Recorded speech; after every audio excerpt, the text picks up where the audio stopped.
साथियों नमस्कार। कविता की पाठशाला के 100 एपिसोड पूरे होने के बाद थोड़ा सा विराम लिया और उसके बाद अब फिर चल पड़े हैं उसी यात्रा पर नए रचनाकारों के लिए कुछ नई चीज़ें लाने के लिए। चीज़ें पुरानी हैं लेकिन समझाने का तरीका कुछ नया हो सकता है, तो उनके लिए लाभप्रद हो इसी उद्देश्य से ये एपिसोड फिर मैं शुरू कर रहा हूँ। और हिंदी साहित्य के कुछ छंद जो शेष रह गए थे उस पर हम लगातार विचार करेंगे, चर्चा करेंगे और उसको सीखने का भी प्रयास करेंगे।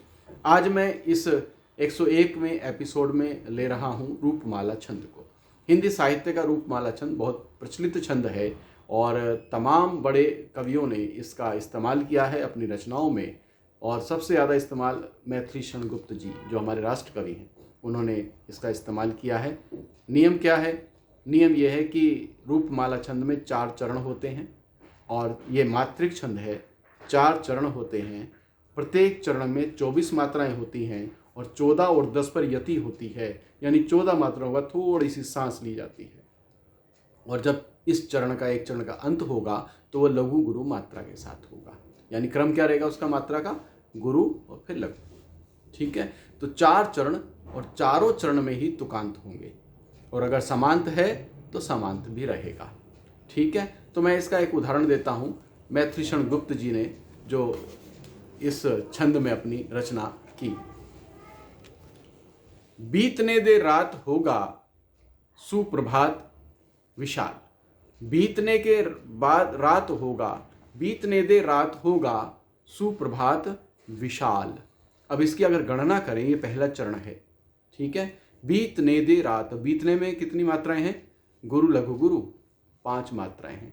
दे में 2 मात्राएं हैं। रात में 3 मात्राएं हैं, 2-1 का क्रम है। ठीक है, होगा में 4 मात्राएं हैं, 2 और 2 का क्रम रहेगा। अब बीतने दे रात होगा, अब इसकी आप गणना कीजिए। बीतने दे, बीतने 5, दे रात फिर 5, 5 और 5 10, होगा 4 तो 10 और 4 14, 14 पर यति आ गई। ठीक है, बीतने दे रात होगा, थोड़ा सा रुके, फिर सुप्रभात विशाल। अब सुप्रभात की मात्रा की गणना कीजिए। सुप्रभात तो लघु लघु गुरु लघु, तो कितना हो गया? 5। ठीक है, विशाल तो इसमें कितना हुआ? सुप्रभात, सुप्रभात विशाल, विशाल में लघु गुरु लघु से अंत करेंगे तो टोटल इसकी 10 मात्राएं। सुप्रभात विशाल में आप करेंगे गणना तो 10 मात्राएं इसकी निकलेंगी। ठीक है, तो इस प्रकार से हम इसकी गणना करेंगे। बीतने दे रात होगा सुप्रभात, सुप्रभात में 6 मात्राएं, लघु गुरु गुरु लघु और लघु गुरु लघु विशाल में, तो 10 मात्राएं इस प्रकार से ये आएंगी। तो एक चरण में कितनी हो गई? 14 10। तो बीतने दे रात होगा सुप्रभात विशाल और खेल ना फिर खेल मन के, मन के। अब इसके बाद यति ले लीजिए, तो इसके बाद इसकी गणना करेंगे तो ये भी 14 निकलेगी। और पहन के मणिमाल, ये होगी 10 मात्राएं। और पक रहे हैं भाग्य फल, 14 मात्राएं। तेरे सुरम में रसाल और डरना अवसर आ रहा है जा रहा है काल। अब जा रहा है काल 10 मात्राएं। तो इस तरह से 4 चरण इसके पूरे होते हैं। तो ये लगभग दोहे में जैसे लास्ट में करते हैं कि गुरु लघु से समापन, लेकिन उसकी मात्रा क्रम अलग होता है, वो 13-11 13-11 क्रम होता है, लेकिन ये हमारा 14-10 मात्राएं होती हैं और इसको हम बोलते हैं रूपमाला छंद।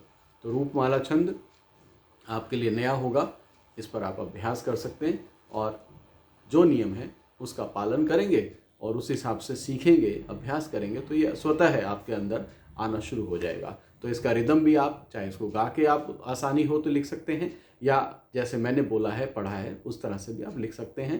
गणना लेकिन बाद में कीजिएगा, पहले मत कीजिएगा, क्योंकि गणना पहले करने लगेंगे तो भाव सही से नहीं उतर पाते, वो अस्त व्यस्त हो जाते हैं। तो भावों को अनुकूल भाषा देते हुए उसका व्याकरण को आप बाद में परखें तो आपका रूपमाला छंद परिपक्व अवस्था में निकलकर सामने आ जाएगा। ठीक है, इसमें रसाल विशाल ये जो मैंने पढ़े ये क्या है? तुकांत है। ठीक है, आ रहा है काल, तो ये जो चारों चरण में उन्होंने इस्तेमाल किए तुकांत। तो 4 चरण, चारों में तुकांत होंगे।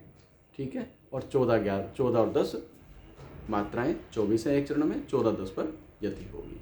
तो अभ्यास कीजिएगा। अगली बार में कुछ एक नए और छंद पर चर्चा करेंगे। तब तक के लिए नमस्कार।